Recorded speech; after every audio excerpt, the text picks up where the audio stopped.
ꯑꯍꯥꯟꯕ ꯃꯛꯇꯗ ꯁꯦꯅꯦꯜ ꯑꯁꯤꯒꯤ ꯃꯥꯏꯀꯩꯗꯒꯤ ꯃꯌꯥꯝꯕꯨ ꯇꯔꯥꯝꯅ ꯑꯣꯛꯆꯕꯒ ꯂꯣꯏꯅꯅ ꯏꯀꯣꯛꯅꯣꯅ ꯈꯨꯔꯨꯝꯖꯔꯤ꯫ ꯃꯌꯥꯝꯒꯤꯗꯃꯛꯇ ꯉꯁꯤꯁꯨ ꯅꯨꯡꯉꯥꯏꯔꯕ ꯐꯨꯡꯒꯥ ꯋꯥꯔꯤ ꯑꯃ ꯄꯨꯗꯨꯅ ꯂꯥꯛꯆꯔꯤ꯫ ꯋꯥꯔꯤ ꯑꯁꯤꯒꯤ ꯃꯃꯤꯡꯅ ꯏꯟꯗꯣꯝꯆꯥꯒꯤ ꯄꯨꯛꯆꯦꯜ꯫ ꯋꯥꯔꯤ ꯑꯁꯤꯕꯨ ꯏꯕꯤꯔꯛꯄꯅ ꯃꯣꯅꯥ ꯍꯤꯖꯝ꯫ ꯍꯧꯖꯤꯛ ꯃꯌꯥꯝꯒꯤ ꯃꯐꯝꯗ ꯋꯥꯔꯤ ꯑꯁꯤ ꯈꯨꯗꯣꯜ ꯇꯝꯖꯔꯛꯂꯒꯦ, ꯃꯌꯥꯝ ꯄꯨꯟꯅ ꯇꯥꯃꯤꯟꯅꯔꯁꯤ꯫ ꯀꯕꯣꯛꯂꯩ ꯉꯁꯤ ꯐꯥꯎꯕ ꯃꯥꯅ ꯃꯆꯦ ꯑꯃꯗꯤ ꯃꯇꯩꯅ ꯊꯝꯕꯤꯔꯝꯕ ꯃꯆꯥꯅꯨꯄꯤ ꯊꯣꯏꯕꯤꯕꯨ ꯃꯕꯨꯛꯅꯤꯡꯗ ꯌꯦꯛꯇꯨꯅ ꯂꯩꯔꯤ꯫ ꯃꯥꯒꯤ ꯅꯨꯄꯥꯅ ꯄꯣꯛꯁꯨ ꯄꯣꯛꯄ ꯅꯠꯇꯕ ꯃꯆꯦ ꯑꯃꯗꯤ ꯃꯇꯩꯅ ꯊꯝꯕꯤꯔꯝꯕ ꯑꯉꯥꯡ ꯑꯗꯨꯒꯤꯗꯃꯛꯇ ꯐꯩꯒꯥꯛ ꯐꯩꯅ ꯂꯦꯞꯇꯨꯅ ꯂꯩꯈꯤꯕꯗ ꯃꯥꯅ ꯀꯔꯤꯁꯨ ꯇꯧꯕ ꯉꯝꯗꯕꯅꯤ꯫ ꯑꯗꯨꯕꯨ ꯃꯄꯨꯔꯣꯏꯕꯅ ꯃꯌꯨꯝꯗ ꯂꯩꯇ꯭ꯔꯤꯉꯩ ꯃꯇꯝ, ꯂꯪꯐꯩꯗ ꯊꯕꯛ ꯁꯨꯕ ꯆꯠꯈꯤꯕ ꯃꯇꯝꯗꯗꯤ ꯃꯥꯅ ꯃꯆꯥꯅꯨꯄꯤ ꯊꯣꯏꯕꯤꯕꯨ ꯑꯣꯠꯂꯤ꯫ ꯑꯗꯨꯒ ꯃꯥꯅ ꯍꯦꯛ ꯄꯣꯛꯆꯕ ꯃꯆꯥꯅꯨꯄꯤ ꯂꯥꯡꯂꯦꯟꯕꯨꯅ ꯑꯣꯟꯊꯣꯛꯅ ꯂꯨꯅ ꯆꯥꯅ ꯇꯧꯖꯩ꯫ ꯅꯨꯡꯊꯤꯜꯒꯤ ꯃꯇꯝꯅꯤ꯫ ꯊꯣꯏꯕꯤ ꯏꯃꯨꯡꯒꯤ ꯊꯕꯛ ꯀꯌꯥ ꯑꯃ ꯃꯥꯅ ꯇꯧꯔꯝꯂꯕ ꯃꯇꯨꯡꯗ ꯃꯁꯥꯗꯨ ꯋꯥꯔꯗꯨꯅ ꯅꯤꯡꯉꯣꯜ ꯀꯥꯗ ꯆꯪꯗꯨꯅ ꯉꯥꯏꯍꯥꯛ ꯇꯨꯝꯊꯔꯨꯕꯅꯤ꯫ ꯃꯍꯥꯛ ꯇꯨꯝꯂꯤ꯫ ꯀꯕꯣꯛꯂꯩ ꯅꯨꯡꯊꯤꯜ ꯆꯨꯞꯄ ꯇꯨꯝꯕ ꯌꯥꯕ ꯇꯨꯝꯊꯣꯛꯂꯨꯔꯕ ꯃꯇꯨꯡꯗ ꯍꯧꯒꯠꯂꯛꯏ꯫ ꯑꯗꯨꯒ ꯃꯄꯥꯜꯗ ꯊꯣꯛꯂꯛꯏ꯫ ꯃꯥꯡꯒꯣꯜꯒꯤ ꯐꯤꯁꯥꯀꯣꯜ ꯑꯗꯨꯗ ꯃꯆꯥꯅꯨꯄꯤ ꯂꯥꯡꯂꯦꯟꯅ ꯐꯤ ꯁꯥꯗꯨꯅ ꯂꯩꯔꯝꯂꯤꯕ ꯑꯗꯨ ꯎꯕꯗ ꯃꯥꯅ ꯍꯥꯏ, "ꯏ ꯂꯥꯡꯂꯦꯟ, ꯅꯪꯉꯣꯟꯗ ꯀꯅꯥꯅ ꯐꯅꯦꯛ ꯁꯥꯎ ꯍꯥꯏ? ꯅꯪꯉꯣꯟꯗ ꯀꯅꯥꯅ ꯁꯥꯎ ꯍꯥꯏꯕꯒꯦ? ꯅꯆꯦꯗꯤ? ꯅꯆꯦ ꯀꯗꯥꯏꯗ ꯆꯠꯈꯤ?" ꯂꯥꯡꯂꯦꯟ ꯃꯃꯥꯅ ꯑꯗꯨꯝꯅ ꯂꯥꯎꯔꯛꯄ ꯑꯗꯨꯗ ꯐꯤ ꯁꯥꯕꯗꯨ ꯈꯪꯂꯦꯞ ꯂꯦꯞꯄꯤ꯫ ꯑꯗꯨꯒ ꯇꯞꯅ, "ꯏꯃꯥ, ꯑꯩꯅ ꯁꯨꯝ ꯁꯥꯕꯅꯤ." "ꯃꯁꯤ ꯌꯦꯡꯉꯨꯅꯦ ꯃꯁꯤ! ꯃꯥꯅ ꯑꯉꯥꯡ ꯑꯁꯤꯕꯨ ꯃꯇꯝ ꯄꯨꯝꯕꯗ ꯊꯕꯛ ꯁꯤꯖꯤꯟꯅꯅꯕ ꯍꯣꯠꯅꯕꯅꯦꯕ. ꯑꯩꯅ ꯑꯉꯥꯡꯗ ꯊꯕꯛ ꯑꯃꯠꯇ ꯇꯧꯍꯟꯕ ꯌꯥꯔꯣꯏ ꯍꯥꯏꯅ ꯍꯟꯖꯤꯟ ꯍꯥꯏꯕꯅꯤ. ꯃꯁꯤ ꯑꯩꯅ ꯍꯥꯏꯕ ꯋꯥꯁꯦ ꯁꯨꯡꯂꯧ ꯂꯧꯗꯦꯕ. ꯑꯩ ꯈꯣꯏꯗꯧ ꯌꯥꯝꯅ ꯁꯥꯎꯒꯠꯂꯤꯗ ꯑꯩ." "ꯏꯃꯥ, ꯏꯆꯦꯅ ꯁꯥꯍꯟꯕ ꯅꯠꯇꯦ, ꯑꯩꯅ ꯑꯗꯨꯝ ꯁꯥꯖꯕꯅꯦ ꯍꯥꯏꯕ." "ꯍꯩ, ꯅꯪ ꯇꯨꯃꯤꯟꯅ ꯂꯩꯌꯨ! ꯅꯆꯦ ꯑꯁꯤꯅ ꯅꯪꯉꯣꯟꯗ ꯊꯕꯛ ꯂꯣꯏꯅ ꯁꯨꯍꯟꯅꯕ, ꯇꯧꯍꯟꯅꯕ ꯍꯣꯠꯅꯩ ꯍꯥꯏꯕꯁꯦ ꯅꯪꯗꯤ ꯀꯔꯤꯁꯨ ꯈꯪꯗꯦꯅꯦ? ꯍꯩ ꯑꯄꯪꯕꯤ! ꯅꯪꯅ ꯑꯁꯨꯛ ꯌꯥꯝꯅ ꯄꯪꯂꯤꯕꯁꯤ ꯀꯔꯤꯒꯤꯅꯣ? ꯑꯩꯗꯤ ꯃꯃꯥ ꯍꯥꯏꯕꯗꯨ ꯀꯧꯕꯅꯤꯅ ꯅꯪꯕꯨ ꯋꯥꯍꯟꯅꯤꯡꯗꯦꯅꯦ." "ꯀꯩꯅꯣ ꯏꯃꯥ? ꯏꯆꯦ ꯑꯁꯤꯁꯨ ꯏꯃꯥꯒꯤ ꯏꯆꯥꯅꯤ ꯀꯩꯅꯣ?"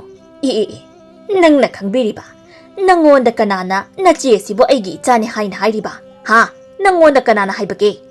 ꯃꯥꯗꯤ ꯑꯩꯒꯤ ꯏꯆꯥ ꯅꯠꯇꯦ. ꯃꯥꯒꯤ ꯃꯃꯥ ꯃꯄꯥ ꯑꯅꯤꯗꯤ ꯀꯨꯏꯔꯦ ꯁꯤꯈꯤꯕ." ꯂꯥꯡꯂꯦꯟ ꯃꯥꯒꯤ ꯃꯃꯥ ꯑꯁꯤ ꯀꯔꯝꯕ ꯅꯨꯄꯤꯅꯣ ꯍꯥꯏꯕꯁꯤ ꯃꯍꯥꯛ ꯃꯨꯟꯅ ꯈꯪꯏ꯫ ꯃꯃꯥꯅ ꯉꯥꯡꯂꯤ ꯁꯛꯂꯤꯕꯁꯤꯡ ꯑꯗꯨ ꯃꯆꯦꯅ ꯇꯥꯔꯝꯒꯗ꯭ꯔꯥ ꯍꯥꯏꯅ ꯑꯃꯨꯛꯁꯨ ꯃꯥꯒꯤ ꯃꯊꯃꯣꯏ ꯋꯥꯖꯩ꯫ "ꯏꯃꯥ, ꯌꯥꯔꯤꯕ ꯇꯞꯅ ꯉꯥꯡꯉꯨ. ꯏꯃꯥꯅ ꯉꯥꯡꯂꯤꯗꯣ ꯏꯆꯦ ꯂꯣꯏꯅ ꯇꯥꯔꯝꯕ ꯇꯥꯔꯦ." "ꯇꯥꯅꯤꯡ ꯇꯥꯁꯅꯨꯅ! ꯃꯥ ꯇꯥꯅꯕꯅꯦ ꯑꯩꯅ ꯍꯥꯏꯔꯤꯕ ꯃꯌꯥꯝꯁꯦ. ꯅꯠꯇꯦ, ꯃꯥꯕꯨ ꯀꯗꯥꯏꯗ ꯂꯩꯈꯤꯕꯒꯦꯕ?" ꯊꯣꯏꯕꯤ ꯅꯨꯡꯊꯤꯜ ꯉꯥꯏꯍꯥꯛ ꯇꯨꯝꯂꯨꯕꯅꯤ꯫ ꯇꯨꯝꯕ ꯃꯄꯨꯡ ꯐꯥꯗ꯭ꯔꯤꯉꯩꯗ ꯃꯄꯥꯜꯗ ꯃꯗꯣꯝꯆꯥꯅ ꯂꯥꯎ ꯈꯣꯡꯕꯒꯤ ꯈꯣꯟꯖꯦꯜ ꯑꯗꯨ ꯇꯥꯔꯛꯄꯗꯒꯤ ꯃꯍꯥꯛ ꯃꯤꯀꯞ ꯊꯣꯛꯂꯛꯏ꯫ ꯏꯟꯗꯣꯝꯆꯥꯅ ꯃꯄꯥꯜꯗ ꯂꯥꯎꯔꯤꯕ ꯑꯁꯤꯅ ꯑꯃꯨꯛ ꯀꯔꯤ ꯇꯧꯕ ꯌꯥꯎꯔꯕꯖꯥꯠꯅꯣ? ꯍꯧꯒꯠꯇꯨꯅ ꯃꯍꯥꯛ ꯃꯄꯥꯜꯗ ꯇꯞꯅ ꯊꯣꯛꯂꯛꯏ꯫ ꯂꯥꯡꯂꯦꯟꯅ ꯈꯨꯝꯃꯤ, "ꯏꯃꯥ, ꯏꯆꯦꯗꯣ ꯉꯥꯏꯍꯥꯛ ꯇꯨꯝꯒꯦꯅ ꯇꯨꯝꯕ ꯆꯪꯈꯤꯕꯅꯤ." "ꯏꯁ, ꯀꯌꯥꯗ ꯅꯨꯡꯉꯥꯏꯔꯤꯕꯅꯤ ꯌꯦꯡꯉꯨꯅꯦ ꯃꯥ! ꯃꯥꯅ ꯅꯨꯡꯉꯥꯏꯅ ꯇꯨꯝꯗꯨꯅ ꯂꯩꯔꯒ ꯑꯉꯥꯡ ꯑꯁꯤꯗ ꯃꯥꯅ ꯊꯕꯛ ꯁꯨꯍꯟꯕ ꯈꯪꯉꯣꯏꯗ꯭ꯔꯗꯣ ꯃꯥ?" ꯏꯃꯨꯡꯂꯣꯝꯗ ꯃꯃꯥꯏ ꯑꯣꯟꯁꯤꯟꯗꯨꯅ ꯊꯣꯏꯕꯤꯕꯨ ꯀꯧꯏ꯫ "ꯍꯩ ꯊꯣꯏꯕꯤ! ꯊꯣꯏꯕꯤ! ꯅꯪ ꯊꯣꯛꯂꯛꯎ! ꯃꯄꯥꯗ ꯊꯨꯅ ꯅꯪ ꯊꯣꯛꯂꯛꯎ! ꯑꯁꯨꯛ ꯌꯥꯝꯅ ꯉꯥꯡꯅꯕ! ꯄ꯭ꯔꯞ ꯅꯪ ꯊꯣꯛꯂꯛꯎ!" ꯊꯣꯏꯕꯤ ꯃꯄꯥꯜꯗ ꯊꯣꯛꯇꯨꯅ ꯃꯗꯣꯝꯆꯥꯕꯨ ꯌꯦꯡꯗꯨꯅ, "ꯏꯟꯗꯣꯝꯆꯥ, ꯀꯩ ꯍꯥꯏꯒꯦ?" ꯊꯣꯏꯕꯤ ꯎꯕꯗ ꯀꯕꯣꯛꯂꯩ ꯃꯈꯨꯠ ꯑꯅꯤꯗꯨꯅ ꯃꯈ꯭ꯋꯥꯡꯗ ꯃꯦꯠꯇꯨꯅ, "ꯅꯪ ꯇꯨꯝꯕ ꯌꯥꯝꯅ ꯄꯥꯝꯕ꯭ꯔꯥ? ꯅꯪꯅ ꯇꯨꯝꯗꯨꯅ ꯂꯩꯊꯣꯛꯂꯒ ꯑꯉꯥꯡ ꯑꯁꯤꯕꯨꯅ ꯅꯪꯅ ꯐꯤ ꯁꯥꯍꯟꯕ? ꯃꯁꯤꯕꯨ ꯀꯔꯤꯅꯣ? ꯑꯩꯅ ꯅꯪꯉꯣꯟꯗ ꯑꯉꯥꯡꯗ ꯊꯕꯛ ꯑꯃꯠꯇ ꯇꯧꯍꯟꯕ ꯌꯥꯔꯣꯏ ꯍꯥꯏꯅ ꯍꯥꯏꯕ ꯅꯠꯇ꯭ꯔꯥ? ꯅꯪ ꯌꯥꯝꯅ ꯇꯨꯝꯅꯤꯡꯂꯕ ꯅꯠꯇ꯭ꯔꯥ? ꯍꯥ?" ꯂꯥꯡꯂꯦꯟꯅ ꯃꯃꯥꯕꯨ ꯈꯥꯝꯖꯤꯜꯂꯤ꯫ "ꯏꯃꯥ, ꯌꯥꯔꯦꯕ. ꯁꯦꯠꯇꯣꯛꯑꯣ.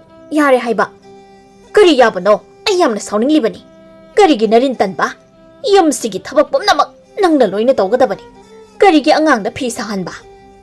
ꯑꯁꯤ ꯍꯥꯏꯗꯨꯅ ꯄ꯭ꯔꯞ ꯆꯪꯁꯤꯟꯗꯨꯅ ꯃꯈꯨꯠ ꯑꯗꯨꯅ ꯊꯣꯏꯕꯤꯒꯤ ꯃꯅꯪꯒꯟꯗ ꯁꯦꯠ ꯊꯥꯖꯤꯜꯂꯤ꯫ ꯂꯥꯡꯂꯦꯟꯅ ꯃꯃꯥꯕꯨ ꯈꯥꯝꯖꯤꯜꯂꯤ꯫ "ꯏꯃꯥ, ꯏꯆꯦꯗ ꯑꯗꯨꯃꯥꯏꯅ ꯇꯧꯅꯣ. ꯁꯤ ꯏꯆꯦꯗ ꯐꯨꯅꯣ ꯍꯥꯏꯕ."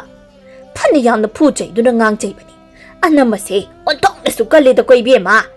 ꯑꯩꯅ ꯌꯨꯝꯁꯤꯗ ꯂꯩꯕꯤꯔꯅꯨ ꯍꯥꯏꯕꯁꯨ ꯅꯃꯥꯏꯗꯨ ꯏꯀꯥꯏꯕ ꯈꯪꯗꯕꯅꯤꯅ ꯌꯨꯝꯁꯤꯗ ꯁꯨꯔꯨ ꯅꯩꯗꯨꯅ ꯑꯗꯨꯝ ꯂꯩꯅꯦ. ꯍꯩ, ꯆꯠꯄꯤꯈ꯭ꯔꯣ ꯍꯥꯏꯔꯤꯕ ꯑꯁꯤꯅꯤ. ꯌꯨꯝꯁꯤꯗ ꯏꯃꯥ ꯏꯆꯥ ꯏꯪꯅ ꯆꯤꯛꯅ ꯑꯃꯨꯛꯇ ꯂꯩꯖꯍꯧꯒꯦ.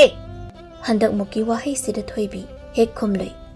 ꯏꯟꯗꯣꯝꯆꯥ, ꯅꯆꯥꯕꯨ ꯐꯨꯒꯦ ꯍꯥꯏꯔꯕꯁꯨ ꯐꯨꯕꯤꯌꯨ. ꯑꯗꯨꯕꯨ ꯌꯨꯝꯁꯤꯗꯒꯤ ꯆꯠꯈ꯭ꯔꯣ ꯍꯥꯏꯕ ꯋꯥꯍꯩ ꯑꯗꯨꯗꯗꯤ ꯍꯥꯏꯕꯤꯒꯅꯨ. ꯍꯩ ꯍꯥꯏꯗ꯭ꯔꯕꯗꯤ ꯃꯤꯔꯦꯝ ꯊꯥꯛꯄ ꯉꯝꯗ꯭ꯔꯦꯅꯦ. ꯂꯩꯕꯤꯔꯅꯨ. ꯅꯪꯅ ꯌꯨꯝꯁꯤꯗ ꯂꯩꯕ ꯄꯥꯝꯗ꯭ꯔꯦ ꯑꯩ. ꯆꯠꯄꯤꯈ꯭ꯔꯣ. ꯀꯗꯥꯏꯗꯅꯣ ꯅꯪꯅ ꯊꯣꯛꯄ ꯑꯃ ꯂꯩꯔꯨꯁꯣ. ꯃꯗꯣꯝꯆꯥꯒꯤ ꯋꯥꯍꯩꯁꯤꯗ ꯊꯣꯏꯕꯤ ꯃꯤꯠꯂꯨ ꯑꯅꯤꯗꯒꯤ ꯄꯤꯔꯥꯡ ꯁꯤꯟꯊꯔꯤ. ꯃꯥꯒꯤ ꯃꯤꯠꯂꯨ ꯄꯤꯔꯥꯡ ꯑꯗꯨꯕꯨ ꯎꯕꯗ ꯀꯕꯣꯛꯂꯩꯗꯤ ꯍꯦꯟꯅ ꯁꯥꯎꯕ ꯍꯥꯏꯕꯗꯨ ꯑꯣꯏꯈ꯭ꯔꯦ. ꯍꯦꯛ ꯍꯥꯏꯔꯨꯔꯒ ꯀꯞꯁꯤꯟꯅꯔꯦ. ꯏꯕꯦꯝꯃ, ꯅꯪꯒꯤ ꯄꯤꯁꯦ ꯑꯣꯟꯊꯣꯛꯅꯁꯨ ꯃꯔꯥꯡ ꯀꯥꯏꯗꯀꯣ. ꯀꯗꯥꯏꯗꯒꯤ ꯂꯧꯔꯨꯔꯤꯕ ꯄꯤꯅꯣ ꯈꯪꯗꯦ. ꯁꯤꯟꯊꯈꯤꯕꯁꯤꯅ.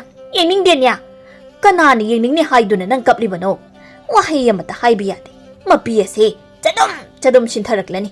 ꯍꯩ, ꯅꯪꯒꯤꯁꯦ ꯈꯔ ꯀꯞꯁꯤꯟꯅꯔꯗꯤ ꯑꯩꯅ ꯅꯨꯡꯁꯤꯕꯤꯔꯅꯤ ꯑꯁꯤꯔꯣ? ꯅꯪꯕꯨ ꯀꯅꯥ ꯑꯣꯏꯗꯅ ꯑꯩꯅ ꯅꯨꯡꯁꯤꯗꯣꯏꯅꯣ? ꯃꯄꯣꯛ ꯑꯁꯤꯃꯛꯀꯤ ꯅꯪꯕꯨ ꯑꯩꯅ ꯅꯨꯡꯁꯤꯕ ꯍꯥꯏꯕꯗꯨꯃꯗꯤꯅꯦ ꯑꯣꯏꯊꯣꯛꯂꯣꯏ. ꯅꯁꯛ ꯑꯗꯨ ꯌꯦꯡꯅꯤꯡꯗꯦꯅꯦ. ꯂꯥꯡꯂꯦꯟꯅ, ꯏꯃꯥꯕꯨ ꯉꯥꯎꯔꯕ꯭ꯔꯣ? ꯀꯔꯤꯅꯣ ꯏꯆꯦꯗ ꯍꯥꯏꯔꯤꯕ ꯋꯥꯍꯩ ꯃꯌꯥꯝ ꯑꯗꯨꯕꯣ? ꯏꯃꯥ, ꯅꯪ ꯑꯩꯒꯤ ꯏꯃꯥ ꯑꯣꯏꯕ ꯇꯥꯔꯕꯁꯨ ꯑꯩ ꯅꯪꯕꯨ ꯋꯥꯔꯧꯏ. ꯑꯗꯨꯛ ꯃꯤꯅꯨꯡꯁꯤ ꯌꯥꯎꯗꯕ. ꯍꯩ, ꯅꯪ ꯋꯥ ꯉꯥꯡꯕ ꯌꯥꯝꯅ ꯍꯩꯔꯦꯅꯦ. ꯅꯆꯦ ꯁꯛꯇꯥ ꯑꯁꯤꯅ ꯏꯟꯁꯤꯟꯗꯨꯅ ꯍꯩꯔꯤꯕ ꯑꯣꯏꯔꯝꯒꯅꯤ. ꯃꯁꯤꯒꯤ ꯂꯝꯆꯥ ꯃꯆꯥꯁꯦ ꯃꯤꯉꯣꯟꯗ ꯏꯟꯁꯤꯟꯕ ꯑꯣꯟꯊꯣꯛꯅ ꯍꯩꯈ꯭ꯔꯄꯣꯠꯅꯤ. ꯍꯩ, ꯃꯗꯨꯅ ꯀꯥꯟꯅꯔꯣꯏ. ꯅꯃꯥꯏ ꯑꯗꯨꯁꯨ ꯏꯀꯥꯏꯕ ꯈꯪꯗꯦ. ꯂꯩꯔꯤꯕ ꯐꯅꯦꯛ ꯑꯁꯦ ꯌꯥꯝꯅ ꯊꯨꯅ ꯀꯛꯅꯕ ꯍꯣꯠꯅꯒꯗꯕꯅꯤ. ꯃꯤꯅ ꯂꯩꯔꯒꯦ ꯍꯥꯏꯗꯨꯅ ꯑꯩꯉꯣꯟꯗ ꯁꯦꯜ ꯄꯤꯔꯝꯂꯕꯅꯤ. ꯑꯗꯨꯒꯅꯦ, ꯑꯉꯥꯡꯗ ꯊꯕꯛ ꯃꯅꯥ ꯑꯃꯗ ꯁꯨꯍꯟꯕ ꯌꯥꯔꯣꯏꯀꯣ. ꯀꯕꯣꯛꯂꯩ ꯃꯥꯒꯤ ꯑꯁꯥꯎꯕ ꯋꯥꯍꯩ ꯀꯌꯥꯁꯤ ꯍꯥꯏꯔꯝꯗꯨꯅ ꯃꯍꯥꯛ ꯃꯌꯨꯝꯗꯒꯤ ꯊꯣꯛꯈ꯭ꯔꯦ. ꯊꯣꯏꯕꯤ ꯃꯗꯣꯝꯆꯥꯒꯤ ꯇꯥꯕ ꯉꯝꯗ꯭ꯔꯕ ꯋꯥꯐꯝ ꯀꯌꯥ ꯑꯗꯨ ꯇꯥꯔꯨꯕꯗ ꯃꯍꯥꯛ ꯃꯊꯃꯣꯏ ꯁꯣꯛꯅ ꯀꯞꯆꯔꯤ. ꯂꯥꯡꯂꯦꯟꯅ ꯃꯆꯦꯒꯤ ꯅꯥꯛꯇ ꯆꯪꯁꯤꯟꯗꯨꯅ, ꯏꯆꯦ, ꯁꯦ ꯀꯞꯂꯅꯨ. ꯑꯩꯈꯣꯏ ꯃꯥꯁꯤ ꯉꯥꯎꯕꯅꯤ. ꯃꯥꯗꯤ ꯃꯤꯅ ꯅꯨꯡꯉꯥꯏꯅꯤ ꯅꯨꯡꯉꯥꯏꯔꯣꯏ ꯈꯪꯗ ꯃꯥꯅ ꯉꯥꯡꯅꯤꯡꯕꯗ ꯉꯥꯡꯕꯅꯤ. ꯏꯆꯦꯅꯁꯨ ꯍꯦꯟꯅ ꯈꯪꯂꯤꯕꯗꯨꯅꯤ. ꯁꯦ ꯀꯞꯂꯅꯨ.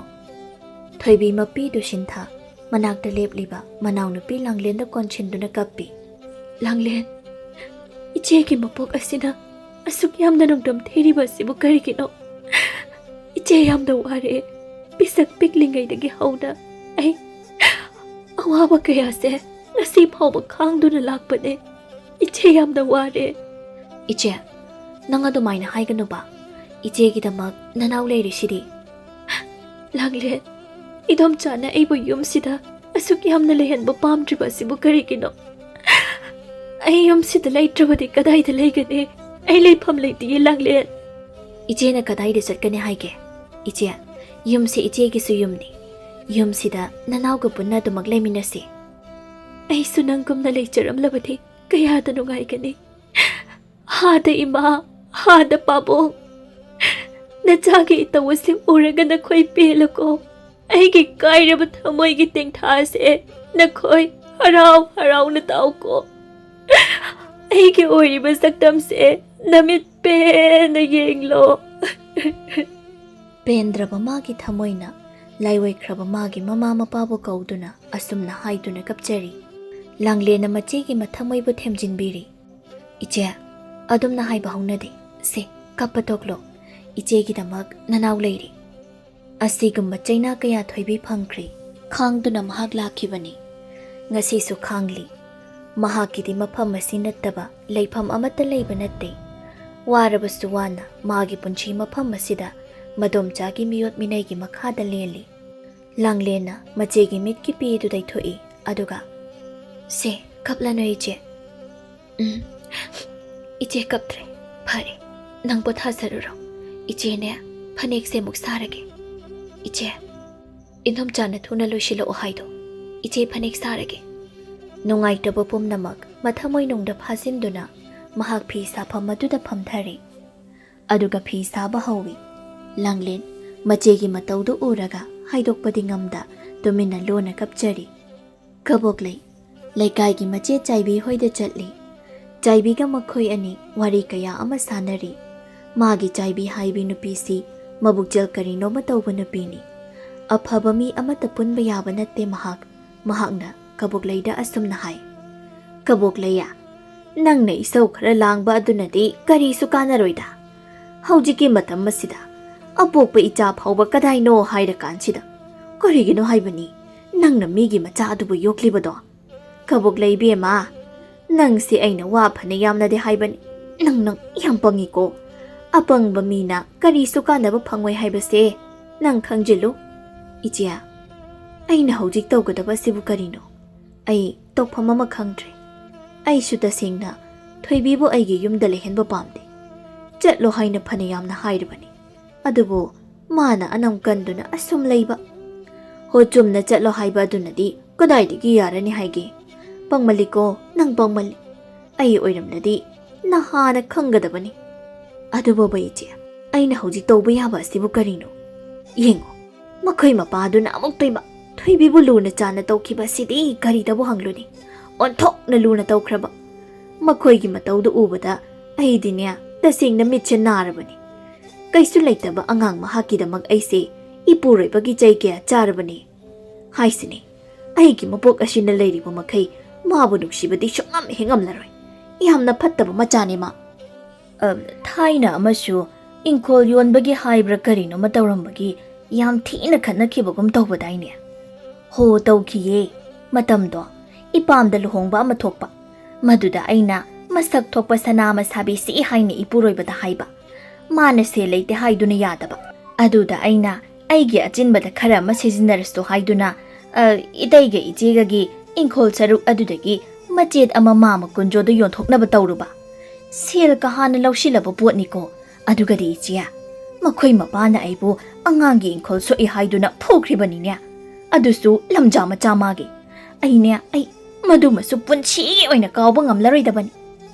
Ho aduni nang hojik singba yamna yaraban shingo haina hairiba sing aina haidi yeng hojik dina ja thoibi dusu leisabi mapung pharakli mabu luhong kai hong na wa tawraklo luhong bagi awun pot kai ka kanano undawri nang dum unba taba natro mai kai kaya dagi phattaba tenjai kaya ma kapsilli masida kabok laina pangthaduna adu su chumli bani luhong baganda awun pot unbagi wapam ma soidana lakani adu buichia aina di magi da mak kari su tawgada banate pot na ama phawba piroi hairisini nang na di adum na haijari ba nang na dumai na laithoklo ibungo phaijaw na di thoibi bu ma ne hek pokjaba machanupi ni haina khanduna yokli bani do mana thokpa ingkho yon bani khangdi ama tawraga ni khangdi soidana un pot wata no unkini da e kari tawbagi ingkho yon ba ingkol saruk animak icha langlen gi ngakten lamja macha magi kari su yaudi mabu chawna basu yokpi ba aduga kari gi amuk magi ingkol saruk pi ba piroi ingkol machet amata kai bi yaroi aduni ne nang ne hayeng tunggi yamna khalu hayeng tungda nang waja hauni ko ai su yamna khalli ba jani da wakhal pumbasya madugi lamja macha du ne hek thugai ba magi masak tu ugani khanbada ay tasing ni yum dalay ning drabazani. Ay giwadi kabog lay nang nanya. Kayno ma tawraga. Patchat na jana bithoy bibo yum da kitan thok na buhan ako. Mabu lay trabadi nang naning tamle. Shikhangu ko. Ichiya. Mabu tan thok pa hay basinin ni lurisi. Ay na jatlo hay na panayam na hayrabani. Mahana yaba ko walay teda.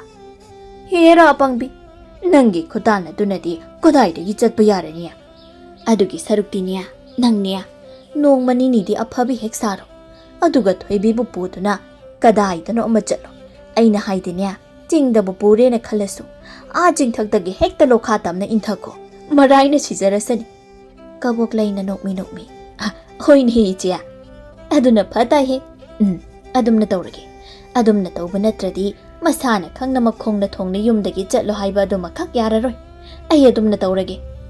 Ho adune adudi phare iche ay amuk chatlage hoi ado nang singu ko pangla noi bema hoi iche mabu bukta yumdagi tanthokna ba ay hotnakhige mabu hek tanthokla ba iche sarieng thonglaga iche bu chakauge ko yaida ay gedi asumna wari sanaraba matungda kabuklay mayum tamna halai magi makokta phatraba magi mache chaibina hairako wa aduda khanduna leire tanthokbada chatlu haiba yadraba thoibibo mana sarau ama sinduna hatpara karino ama taurage haina mahak jab yumna khalli thoibi phanek du khara saraba matungda yumgi imong mangol do amuk wai shitoi Kaboklay phamungda hiptuna wakhal kaya ama khalli. Ipuroibasu langphaida laiki. Ipuroibana langphaida laikringai matam asida thabak asya ai hekta panghaurage. Hayeng mahak halaklaga nachanupi kadaida lai haina hanglaklagana mafam khangdana mangkhre haina hairaga hekta loire. Thabak asi thinthaba shongkan kanadri. Hayeng mak tawba tai. Mahabu puduna ching amada ai chatlage. Aduga chingthaktagi mahabu hekta intharaba. Haifet ka noktuna wakhal ama tawi. Aduda yeto ma sizarasan. Wafam asya ichanupi langlenchu khanghanba sungya yadre. Ai ithantan lona thupna tawrage. Magi wakhalda hayenggi numitta thabak asi soidana tawrage haina khalli. Mamang thakta mapuroibana mabu kayarak hanna warakri. Mapuroibagi chaipu khudingda mana thoibibu hena sauba phaukhibani. Phangkhiba chaina khudingmak garisu laitaba angang amagidamakni. Masigini mana thoibibu sungnung nungsiba ngamdriba. Pumnamak asigi mathakta thoibigini haiduna madaiga majegana thambiramba ingkhol saruk adu matagi oiningbagini. Wakhal kayamasu makhatana mahakhalli. Thoibi namidangi chak thongba haurage khalli. Chakhumda changduna mahak phamtharurabani. Ngarang namidangi Endomchagi wahai sing adu khangninga mungning singlai. Asigamba inchang asibu nangonda kanana thongo haibage. Sibu kanana chanabage ba. Sanna phawba charoidaba mana masing asibu aikoina chanaba thongba sai. Hai nangi si ima ichabu chara helalage hasiro. Pharuidori masigi machasi. Aikoina chara helaga nangna nungairibro. Hai namana pa asiba tuda asigamba inchang ase pijaruso. Asi haiduna inchang tingkot adubu makhongna fat kauthui. Kaboklay saubana loibani. Thoibi Endomchada oina kari inchang thongsige haina oina hanglage khalli. Aduna hogalaktuna Endomchagi manakta changi. Phamungda hiptuna leiriba Endomchada yengduna tapna hangjai. Endomcha kari inchang thongo haibage. Kina hangjabani kaboklay. Thoibigi khonjal tabada phuk hogalai. Nahan makai amukta haidaba wahai khonda amada yamna nungsiba mawung amada kaboklayna astumna hairi. Inchangbo karino ijana chaningba ama hekta thongo. Endomchagi di ihada yaye. Thoibi Endomchagi wahai si tabada mahak mathanta ngakjai. Adubu kari di hairuni tumina mahak mamai leithoi. Kaboklayna amukka. Thoibiya nangamta ngaikhoe. Endomchania nangonda uamata haikige. Thoibi mamai amuk leishilli. Saglon amada hairakadawriba Endomchagi wahai si karibu oirigaba khanbada magi thamoi akiba suphawi. Kaboklayna tapna. Napado alang phaida naduna leire hai. Nangbu uninge haiduna sonduna leira mali. Aiga amukta lao haina akanba pauchelai. Thoibi di Endomchagi wafamduda thazarui. Kari haiba pabongbu nai haiba. Kanna nara mali. Aikhoi ani amukta chatludrabadi yararoi. Hayengse aikhoi ani ngantana chatchi. Mapa nare haiba pau tabada thoibi mahak thamoi tasingna wajai. Mahak bu hek pokpa mama mapa ani na leikhidraba hek matungdagi magi makhurana mabu konchinduna thamlakpani. Mana makhurabu mapani khanna pabung haina nungsina kaujabani. Kaboklayna wa makha tarai. Aduganya sigi wase nanaw nupi tahanba yade. Ma darabadi ma nungaikiroi. Imanasu wase mangonda haidabani. Nangnasu haiba yade ko. Oh Endomcha hayengdo ayuk nganna chatlasi. Phari phari. Inchangdo nangna chaningba ama hek thongjaruro. Thoibi chakum tamna chatkre. Kaboklayna haijahawi. Hayengdi nangi numit surabani. Aina nangbu puduna kana khangdaba mafam aduda nangbu chingthaktagi inthaduna nangbu hatkani. Makhatana nangbu yum masida aina khakle haloi. Asi khanduna mathamoi nongda momo nokjai. Thoibi chak thongba hogatli. Ngasigi Endomchagi nahan makhaiga sungman manadaba matawaduda mahak haujik sungagli. Wangang khudingda tathiba wahaina aiba damak chaituna leiba Endomchana. Karigi ngasina nungsiba wahai ipamda hairiba. Endomchana aiba nungsibiraklaba chala. He mapo Endomchana aiba nungsibirakba ohenbiramuko.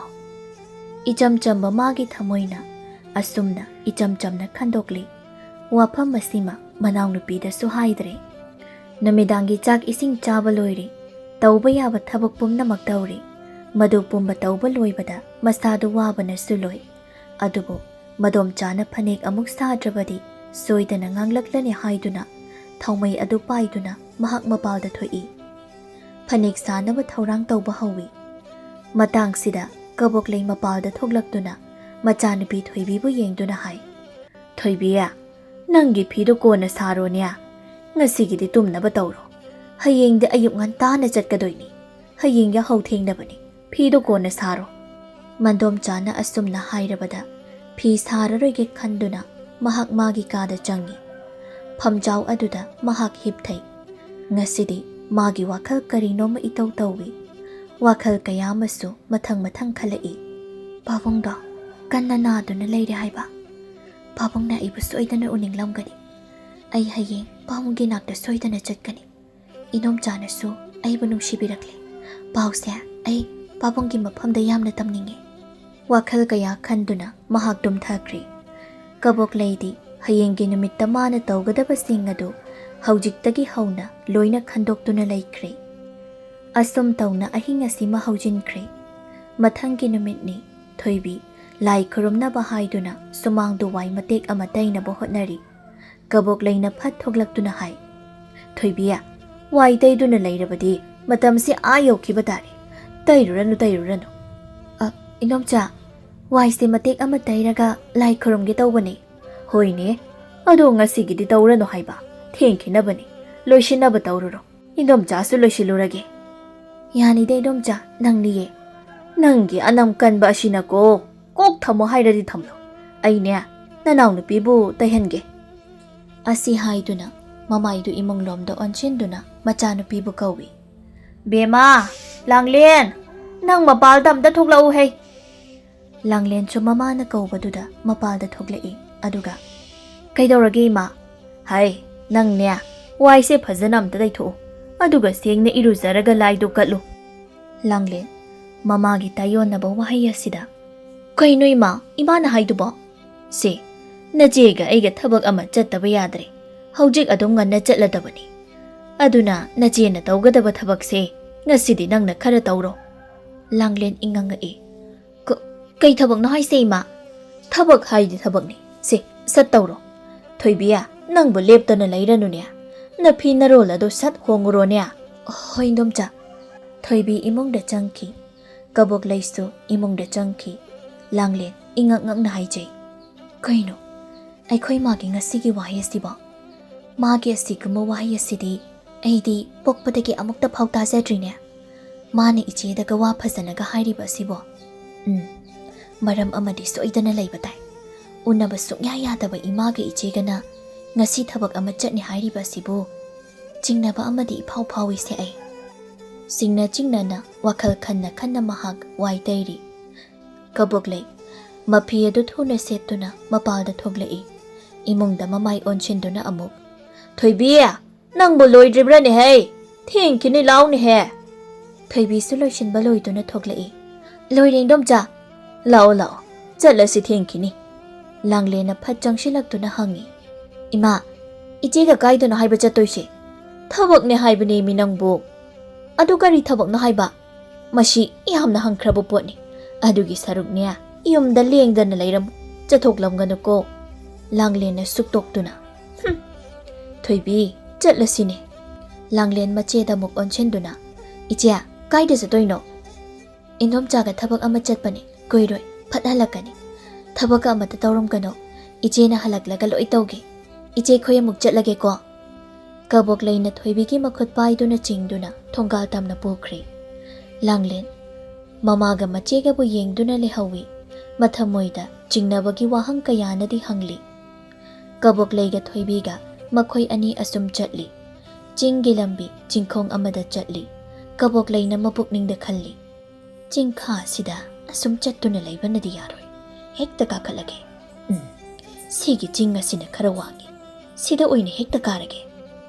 ꯑꯁꯤ ꯈꯜꯂꯗꯨꯅ ꯊꯣꯏꯕꯤꯗ ꯍꯥꯏ, "ꯊꯣꯏꯕꯤ, ꯆꯤꯡꯈꯥ ꯑꯁꯤꯗ ꯑꯁꯨꯝ ꯆꯠꯄꯅ ꯌꯧꯕ ꯅꯥꯏꯔꯔꯣꯏ꯫ ꯑꯗꯨꯅ ꯋꯥꯔꯕꯁꯨ ꯋꯥꯅ ꯆꯤꯡ ꯑꯁꯤꯗ ꯑꯣꯏꯅ ꯀꯥꯈꯠꯂꯁꯤ꯫ ꯃꯁꯤꯒꯤ ꯆꯤꯡ ꯑꯁꯤꯃ ꯂꯥꯟꯊꯣꯛꯂꯕꯗꯤ ꯏꯅꯛ ꯅꯛꯂꯅꯤ꯫ ꯊꯣꯏꯕꯤꯁꯨ ꯃꯗꯣꯝ ꯆꯥꯅ ꯍꯥꯏꯕ ꯋꯥꯐꯝ ꯑꯗꯨꯗ ꯍꯣꯏ ꯍꯥꯏꯅ ꯈꯨꯝꯃꯤ꯫ ꯀꯕꯣꯛꯂꯩꯅ ꯃꯥꯡ ꯊꯥꯗꯨꯅ ꯃꯈꯣꯏ ꯑꯅꯤ ꯇꯨꯡꯗ ꯃꯥꯡꯗ ꯆꯤꯡꯅꯨꯡ ꯑꯗꯨꯗ ꯆꯪꯁꯤꯜꯂꯤ꯫ ꯀꯕꯣꯛꯂꯩꯗꯤ ꯃꯁꯥꯗ ꯆꯤꯡ ꯀꯥꯕꯒꯤ ꯑꯋꯥꯕ ꯀꯔꯤꯁꯨ ꯐꯥꯎꯔꯝꯗꯦ꯫ ꯊꯣꯏꯕꯤꯕꯨ ꯆꯤꯡꯗꯒꯤ ꯏꯟꯊꯔꯒ ꯍꯥꯠꯂꯒ ꯂꯣꯏꯔꯦ ꯑꯁꯤꯗ ꯑꯣꯏꯅ ꯈꯜꯂꯝꯃꯤ꯫ ꯊꯣꯏꯕꯤꯗꯤ ꯀꯔꯤꯁꯨ ꯈꯪꯖꯕ ꯅꯠꯇꯦ, ꯇꯨꯃꯤꯟꯅ ꯑꯗꯨꯃꯛ ꯏꯟꯅꯔꯤ꯫ ꯃꯄꯥꯒꯤ ꯅꯥꯛꯇ ꯆꯠꯂꯤꯕꯅꯤ ꯍꯥꯏꯅ ꯑꯗꯨꯃꯛ ꯂꯩꯔꯝꯃꯤ꯫ ꯆꯤꯡꯊꯛ ꯑꯗꯨ ꯌꯧꯅꯕ ꯊꯨꯅ ꯍꯦꯛꯇ ꯀꯥꯈꯠꯂꯤ꯫ ꯊꯣꯏꯕꯤꯗꯤ ꯋꯥꯕꯅ ꯁꯣꯔ ꯃꯄꯤ ꯐꯥꯎ ꯍꯣꯜꯂꯤ꯫ ꯀꯕꯣꯛꯂꯩꯅ ꯍꯥꯏ, ꯊꯣꯏꯕꯤꯌꯥ, ꯅꯪꯕꯨ ꯋꯥꯔꯕ꯭ꯔꯅꯦ?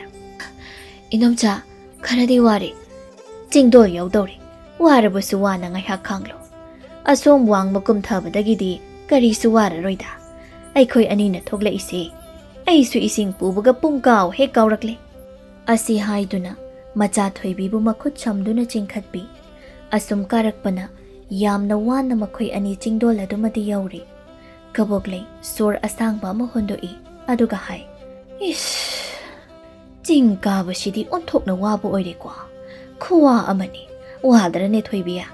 ꯆꯤꯡꯊꯛ ꯑꯁꯤꯗ ꯉꯥꯏꯍꯥꯛ ꯄꯣꯊꯥꯈꯤꯁꯤ꯫ ꯍꯣꯏ ꯏꯗꯣꯝꯆꯥ꯫ ꯃꯈꯣꯏ ꯑꯅꯤ ꯂꯦꯞꯄꯤ꯫ ꯃꯇꯥꯡꯁꯤꯗ ꯀꯕꯣꯛꯂꯩꯅ ꯃꯈꯣꯡꯗꯨ ꯊꯥꯡꯗꯨꯅ ꯊꯣꯏꯕꯤꯒꯤ ꯃꯇꯨꯡꯗ ꯆꯪꯁꯤꯜꯂꯤ꯫ ꯃꯈꯨꯠ ꯑꯗꯨꯅ ꯊꯣꯏꯕꯤꯒꯤ ꯃꯅꯪꯒꯟ ꯑꯗꯨꯗ ꯈꯪꯏꯟ ꯏꯜꯂꯤ꯫ ꯊꯣꯏꯕꯤꯗꯤ ꯀꯔꯤꯁꯨ ꯈꯪꯍꯧꯕ ꯅꯠꯇꯦ꯫ ꯑꯗꯨꯝꯅ ꯀꯟꯅ ꯏꯜꯂꯛꯄ ꯑꯗꯨꯗ ꯃꯍꯥꯛ ꯆꯤꯡꯗꯣꯜ ꯑꯗꯨꯗꯒꯤ ꯑꯣꯟꯊꯈꯤꯔꯝꯃꯤ꯫ ꯀꯕꯣꯛꯂꯩ ꯊꯣꯏꯕꯤꯕꯨ ꯏꯟꯊꯣꯛꯈ꯭ꯔꯕꯗ ꯃꯍꯥꯛꯇꯤ ꯍꯔꯥꯎꯕꯅ ꯂꯣꯏꯔꯦ꯫ ꯃꯍꯥꯛ ꯄꯦꯟꯅ ꯅꯣꯛꯆꯩ꯫ ꯅꯨꯡꯉꯥꯏꯔꯦ, ꯑꯣꯟꯊꯈ꯭ꯔꯦꯗꯅ ꯍꯧꯖꯤꯛꯇꯤ꯫ ꯑꯗꯨꯅꯤ, ꯑꯩꯅ ꯐꯖꯅ ꯌꯨꯝ ꯊꯥꯗꯣꯛꯇꯨꯅ ꯆꯠꯂꯨ ꯍꯥꯏꯅ ꯍꯥꯏꯕꯗ ꯌꯥꯗ꯭ꯔꯕꯅꯤꯅ ꯍꯧꯖꯤꯛꯇꯤ ꯅꯊ꯭ꯋꯥꯏ ꯃꯆꯥꯗꯨ ꯃꯥꯡꯂꯦꯗꯅ꯫ ꯑꯗꯨꯅꯤ, ꯁꯤꯖꯈ꯭ꯔꯣ꯫ ꯅꯪ ꯑꯃ ꯂꯩꯕꯒꯤ ꯑꯩꯉꯣꯟꯗ ꯀꯔꯤꯁꯨ ꯀꯥꯟꯅꯕ ꯅꯠꯇꯦ꯫ ꯍꯧꯖꯤꯛꯇꯤ ꯅꯪ ꯂꯩꯇ꯭ꯔꯕꯅꯤꯅ ꯑꯩꯒꯤ ꯅꯨꯡꯉꯥꯏꯕ ꯍꯥꯏꯕꯗꯨ ꯑꯣꯏꯔꯦꯗꯅ꯫ ꯀꯕꯣꯛꯂꯩ ꯅꯨꯡꯉꯥꯏꯕ ꯋꯥꯈꯜ ꯑꯃꯒ ꯂꯣꯏꯅꯅ ꯃꯍꯥꯛ ꯆꯤꯡꯈꯥ ꯇꯝꯅ ꯑꯃꯨꯛ ꯀꯨꯝꯊꯔꯛꯂꯤ꯫ ꯑꯗꯨꯒ ꯃꯌꯨꯝ ꯇꯝꯅ ꯃꯍꯥꯛ ꯍꯜꯂꯤ꯫ ꯅꯨꯃꯤꯠ ꯌꯨꯡꯕ ꯃꯇꯝ ꯑꯗꯨꯋꯥꯏꯗ ꯃꯍꯥꯛ ꯃꯌꯨꯝꯗ ꯌꯧꯔꯤ꯫ ꯂꯥꯡꯂꯦꯟ ꯃꯃꯥꯈꯣꯏꯕꯨ ꯍꯜꯂꯛꯄ ꯉꯥꯏꯔꯝꯕꯅꯤ꯫ ꯃꯃꯥ ꯃꯊꯟꯇ ꯍꯜꯂꯛꯄ ꯎꯕ ꯑꯗꯨꯗ ꯃꯃꯥꯒꯤ ꯅꯥꯛꯇ ꯆꯪꯁꯤꯟꯗꯨꯅ ꯍꯪꯉꯤ, ꯏꯃꯥ, ꯏꯆꯦꯗꯤ? ꯏꯆꯦ ꯀꯗꯥꯏꯗ ꯂꯩꯍꯧꯔꯒꯦ? ꯏꯆꯦꯗꯤ? ꯀꯕꯣꯛꯂꯩꯅ ꯑꯁꯨꯝꯅ ꯑꯣꯏꯅ ꯃꯆꯥꯒꯤ ꯃꯐꯝꯗ ꯈꯨꯝꯖꯤꯜꯂꯤ꯫ ꯏꯃꯥꯒꯤ ꯏꯕꯦꯝꯃ, ꯏꯃꯥꯕꯨ ꯀꯔꯤ ꯍꯥꯏꯅ ꯍꯥꯏꯔꯁꯤꯒꯦ? ꯅꯃꯥ ꯑꯩꯅꯗꯤ ꯃꯥꯕꯨ ꯅꯨꯡꯁꯤꯕ ꯍꯧꯔꯛꯂꯕ ꯃꯇꯝ ꯑꯁꯤꯗ ꯃꯥꯕꯨ ꯄꯨꯗꯨꯅ ꯊꯕꯛ ꯑꯃ ꯆꯠꯂꯨꯕꯅꯤ꯫ ꯂꯝꯕꯤꯗ ꯁꯒꯣꯜ ꯊꯧꯕ ꯅꯨꯄꯥ ꯑꯃ ꯊꯦꯡꯅꯩ꯫ ꯅꯨꯄꯥꯗꯨꯒ ꯃꯍꯥꯛꯀ ꯍꯥꯟꯅ ꯈꯪꯅꯕ ꯖꯥꯠꯅꯤ꯫ ꯃꯥꯗꯤ ꯁꯒꯣꯜ ꯊꯧꯕ ꯅꯨꯄꯥꯗꯨꯒꯤ ꯃꯇꯨꯡꯗ ꯏꯟꯅꯗꯨꯅ ꯑꯗꯨꯝ ꯆꯠꯈ꯭ꯔꯦ꯫ ꯏꯃꯥꯅ ꯃꯥꯕꯨ ꯆꯠꯈꯤꯕ ꯌꯥꯔꯣꯏ ꯍꯥꯏꯅ ꯐꯅ ꯀꯟꯅ ꯈꯥꯝꯕꯅꯤ꯫ ꯑꯗꯨꯕꯨ ꯃꯥꯅ ꯉꯝꯗꯅ ꯍꯦꯛ ꯆꯠꯈ꯭ꯔꯦ꯫ ꯌꯥꯝꯅ ꯉꯝꯃꯤ, ꯃꯗꯨꯒꯤ ꯃꯆꯥꯗꯣ ꯌꯥꯝꯅ ꯉꯝꯃꯤ꯫ ꯏꯃꯥꯏꯕꯦꯝꯃ, ꯏꯃꯥꯏꯕꯦꯝꯃ, ꯑꯩꯃꯛꯀꯤ ꯃꯃꯥꯡꯗꯕꯨ꯫ ꯂꯥꯡꯂꯦꯟ ꯃꯃꯥꯅ ꯇꯝꯂꯤꯕ ꯄꯥꯎꯗꯨ ꯊꯥꯖꯁꯤ ꯀꯗꯥꯏ, ꯃꯍꯥꯛ ꯊꯥꯖꯕ ꯉꯝꯂꯝꯗꯦ꯫ ꯏꯃꯥ, ꯏꯃꯥꯅ ꯍꯥꯏꯔꯤꯕ ꯋꯥꯁꯤꯕꯨ ꯑꯩꯒꯤ ꯏꯆꯦꯅ ꯑꯗꯨꯝꯅ ꯇꯧꯒꯅꯤ ꯍꯥꯏꯕꯗꯤ ꯅꯆꯥ ꯑꯩ ꯈꯛ ꯊꯥꯖꯗꯦ꯫ ꯍꯩ, ꯊꯥꯖꯗꯦ ꯍꯥꯏꯕꯗꯤ ꯀꯔꯤꯅꯣ? ꯅꯃꯥ ꯑꯩꯅ ꯍꯥꯏꯔꯤꯕ ꯋꯥꯁꯤ ꯑꯆꯨꯝꯕꯅꯤꯅꯦ꯫ ꯑꯆꯨꯝꯕ ꯑꯩꯁꯨ ꯏꯃꯥ, ꯏꯆꯦꯅ ꯑꯗꯨꯝꯅ ꯇꯧꯔꯝꯒꯅꯤ ꯍꯥꯏꯕꯗꯤ ꯅꯆꯥ ꯑꯩ ꯁꯨꯡꯊꯥ ꯍꯦꯛ ꯊꯥꯖꯗꯦ꯫ ꯍꯩ, ꯅꯪꯅ ꯀꯔꯤ ꯈꯪꯉꯤ? ꯇꯨꯃꯤꯟꯅ ꯂꯩꯌꯨ꯫ ꯑꯁꯤ ꯍꯥꯏꯔꯝꯗꯨꯅ ꯃꯍꯥꯛ ꯏꯃꯨꯡꯗ ꯆꯪꯈꯤ꯫ ꯂꯥꯡꯂꯦꯟ ꯇꯧꯐꯝ ꯈꯪꯗ ꯃꯍꯥꯛ ꯂꯦꯞꯇꯨꯅ ꯂꯩꯍꯧꯏ꯫ ꯑꯩꯒꯤ ꯏꯆꯦꯅꯕꯨ ꯊꯥꯖꯗꯦ꯫ ꯏꯃꯥꯅ ꯀꯔꯤꯒꯨꯝꯕ ꯁꯔꯧ ꯑꯃ ꯁꯤꯟꯕ ꯁꯣꯏꯗꯅ ꯑꯣꯏꯒꯅꯤ꯫ ꯏꯃꯥꯅ ꯏꯆꯦꯗꯨꯕꯨ ꯀꯗꯥꯏꯗ ꯊꯝꯂꯝꯂꯕ ꯖꯥꯠꯅꯣ? ꯅꯨꯃꯤꯠꯁꯨ ꯇꯥꯁꯤꯟꯈ꯭ꯔꯦ꯫ ꯑꯗꯨꯕꯨ ꯍꯧꯖꯤꯛ ꯐꯥꯎꯕ ꯊꯣꯏꯕꯤꯗꯤ ꯃꯌꯨꯝꯗ ꯍꯟꯖꯤꯜꯂꯛꯂꯝꯗꯦ꯫ ꯂꯥꯡꯂꯦꯟ ꯃꯊ꯭ꯋꯥꯏ ꯌꯥꯝꯅ ꯋꯥꯅ ꯃꯥꯡꯒꯣꯜ ꯑꯗꯨꯗ ꯐꯝꯗꯨꯅ ꯃꯆꯦꯕꯨ ꯍꯜꯂꯛꯄ ꯉꯥꯏꯔꯤ꯫ ꯑꯗꯨꯕꯨ ꯍꯜꯂꯛꯄ ꯀꯧꯕ ꯂꯩꯇꯦ꯫ ꯏꯆꯦ, ꯅꯪꯕꯨ ꯀꯗꯥꯏꯗ ꯆꯠꯄꯒꯦ? ꯏꯆꯦ, ꯅꯪꯕꯨ ꯌꯨꯝꯁꯤꯗ ꯍꯜꯂꯛꯂꯣꯅꯦ꯫ ꯀꯔꯤꯅꯣ ꯏꯆꯦꯅ ꯇꯧꯔꯤꯕ ꯃꯇꯧ ꯑꯁꯤꯕꯣ? ꯏꯆꯦ, ꯏꯆꯦ ꯌꯥꯎꯗꯅ ꯑꯩ ꯌꯨꯝ ꯑꯁꯤꯗ ꯂꯩꯕ ꯉꯝꯂꯣꯏꯌꯦ꯫ ꯃꯍꯥꯛ ꯃꯃꯤꯠꯇꯒꯤ ꯃꯄꯤ ꯇꯥꯅ ꯀꯞꯆꯩ꯫ ꯀꯕꯣꯛꯂꯩ ꯃꯄꯥꯜꯗ ꯊꯣꯛꯂꯛꯏ꯫ ꯃꯆꯥꯅꯨꯄꯤꯕꯨ ꯌꯦꯡꯗꯨꯅ ꯍꯥꯏ, ꯍꯩ, ꯅꯪ ꯍꯧꯖꯤꯛ ꯐꯥꯎꯕ ꯃꯄꯥꯜ ꯑꯗꯨꯗ ꯀꯩꯗꯧꯔꯤ? ꯇꯨꯝꯅꯕ ꯇꯧꯔꯣ ꯂꯥꯎ꯫ ꯏꯃꯥ, ꯏꯆꯦꯅ ꯌꯨꯝꯗ ꯍꯜꯂꯛꯇ꯭ꯔꯒ ꯀꯔꯝꯅ ꯑꯩꯅ ꯇꯨꯝꯗꯨꯅ ꯂꯩꯒꯅꯤ? ꯑꯩ ꯇꯨꯝꯅꯤꯡꯗꯦ꯫ ꯅꯪꯒꯤ ꯅꯆꯦꯗꯣ ꯁꯥꯖꯠ ꯑꯃ ꯇꯧꯏꯅꯦ, ꯂꯣꯟꯅ ꯅꯨꯄꯥ ꯀꯣꯏꯅꯦ꯫ ꯅꯆꯦꯗꯨꯅ ꯅꯨꯄꯥꯒꯤ ꯃꯇꯨꯡ ꯏꯟꯗꯨꯅ ꯆꯠꯈ꯭ꯔꯒ ꯅꯪꯅ ꯁꯤꯗ ꯆꯔꯥꯒꯤ ꯍꯦꯟꯗꯅ ꯀꯔꯤꯅꯣ ꯍꯥꯏꯕꯅꯤ?